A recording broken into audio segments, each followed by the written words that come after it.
Marvel Studios wants you to have tunnel vision, and at the end of that tunnel, Guardians of the Galaxy 2.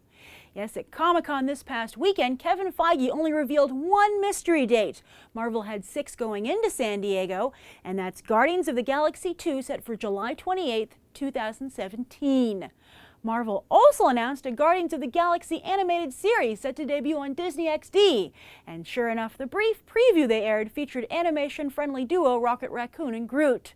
So as you can see, in a convention short on reveals, especially from Marvel, they clearly want us to have this sequel on the brain. So let's oblige them and take a hard look at Guardians of the Galaxy 2.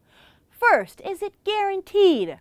Hollywood likes to announce next installments all the time, just as a movie is hitting theaters, in the hopes that announcement will compel audiences to check out the current entry.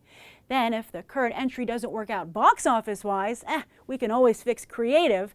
That next installment disappears into development hell.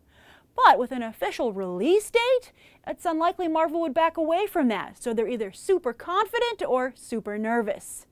Either way, they're fully committed to writer-director James Gunn, the only director after Jon Favreau and Joss Whedon that Marvel has had stick around for another go at their signature character or characters.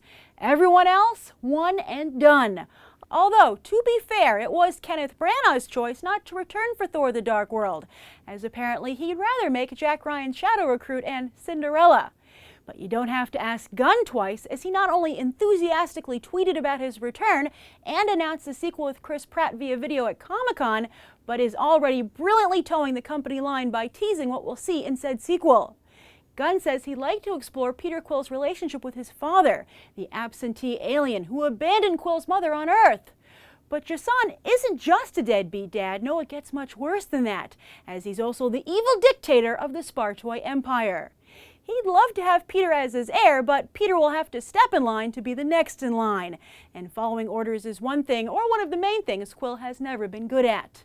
But hey, a reverse gender Princess Leia story might be kind of fun, right? Although right now the comics are already exploring this exact father-son dynamic, and it gets old real fast, even when written by Brian Michael Bendis. Gunn also says he's interested in taking a closer look at Quill's other father figure, Yondu, as well as Drax. Also, alien diplomacy interests him, yet it also interested George Lucas. But come on, we're avoiding the elephant in the room here, or more accurately, raccoon and tree.